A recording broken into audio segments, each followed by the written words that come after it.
Katisha? The miscreant who robbed me of my love. But vengeance pursues. They are heating the cauldron.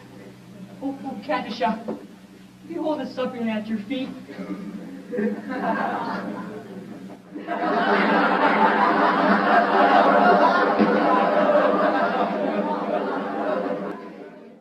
Katisha, mercy.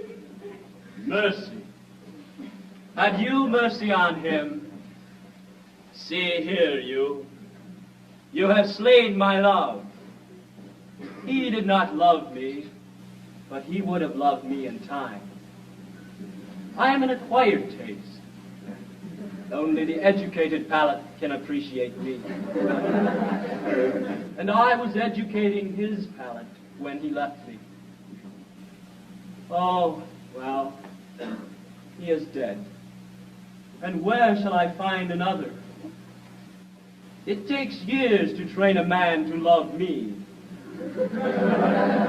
Am I to go through the weary round again, and at the same time implore mercy for you, who have robbed me of my prey, I mean pupil, just as his education was on the point of completion? Oh, where shall I find another? Here. What? Oh, Katisha, for years I have loved you. The white-hot passion, just slowly but surely consuming my very vitals.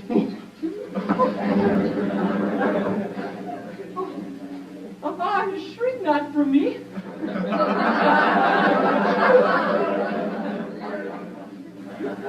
If there is aught of woman's mercy in your heart, turn not away from a lovesick suppliant, as every fiber thrills at your tiniest touch.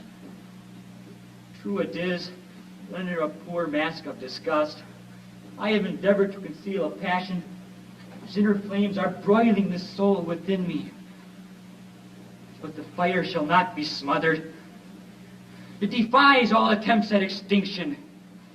And breaking forth, all the more eagerly for its long restraint, it declares itself in words which will not be weighed, which cannot be schooled, which must not be too severely criticized. Oh, Katisha, I dare not, I cannot hope for your love, but I will not live without it.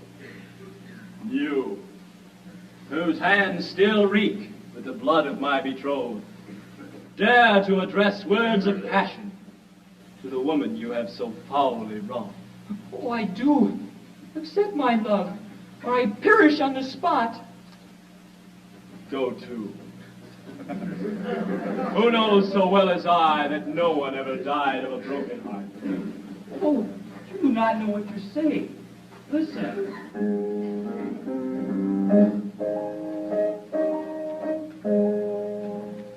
On a tree by a river, a little tomtit sang willow, tit willow, tit willow.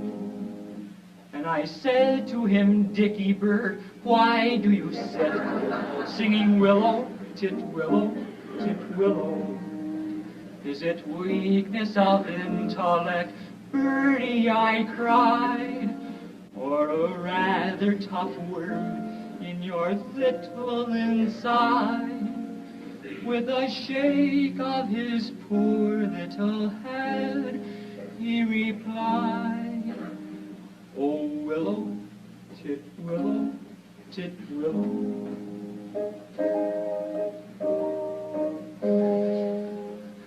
He slapped at his chest as he sat on that bough, singing willow, tit willow, tit willow. And a cold perspiration bespangled his brow. Oh, willow, tit willow, tit willow. He sobbed and he sighed, and a gurgle he gave. Then he plunged himself into the billowy wave, and an echo arose from the suicide's grave.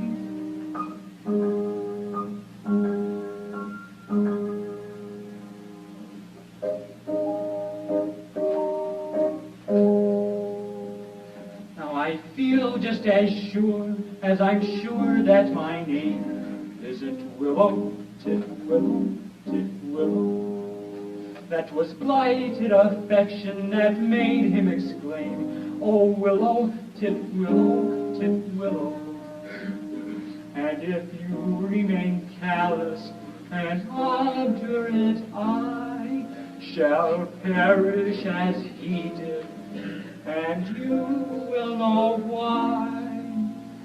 Though I probably shall not exclaim as I die, oh Willow, Willow.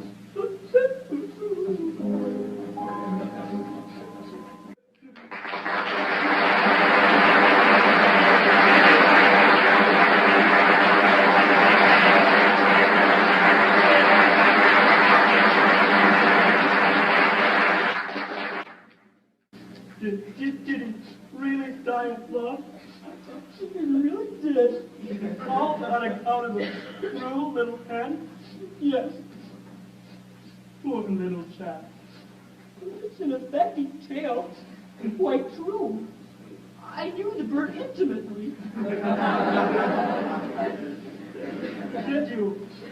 He must have been very fond of her. Oh, his devotion was something extraordinary. Poor little chap. And if you go away and I refuse you, will you do the same? Oh, at once. Oh, no, you mustn't. Anything but that. Oh, I'm a silly little goose. You are.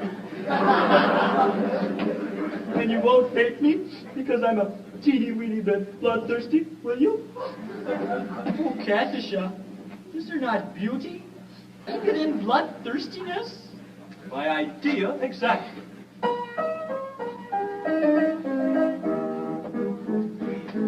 There is beauty in the bellow of the blast. There is grandeur in the growling of the gale. There is eloquent outpouring when a lion is a-roaring and a tiger is a-lashing of his tail. Yes, I like to see a tiger from the Congo or the Niger, and especially when lashing of his tail. Volcanoes have a splendor that is grim, and earthquakes only terrify the dolts. But to him who's scientific, there is nothing that's terrific about a falling of a flight of thunderbolts. Yes, in spite of all my meekness, if I have a little weakness, it's a passion for a flight of thunderbolts. If that is so, sing derry down derry, it's evident very our tastes are one. Away we'll go and merrily, merry nor tardily, tarry till day is done.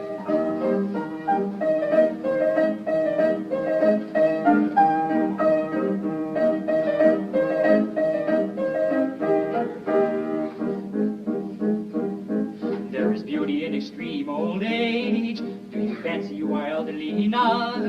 Information I'm requesting on a subject interesting is a maiden all the better when she's tough. Throughout the wide dominion, it's the general opinion that she'll last a good deal longer when she's tough. Are you old enough to marry, do you think? Won't you wait until you're 80 in the shade? There's a fascination frantic in a ruin that's romantic. Do you think you are sufficiently decayed? To the matter that you mention, I have given some attention, and I think I am sufficiently decayed. If that is so, sing derry down derry, it's evident very our tastes are one. Away we'll go and merrily, merry nor tardily, tarry till day is done. If that is so, sing derry down derry, it's evident very our tastes are one. Away we'll go and merrily, merry nor tardily, tarry till day is done. Sing derry down derry, merrily, merry nor tardily, tarry till day is done.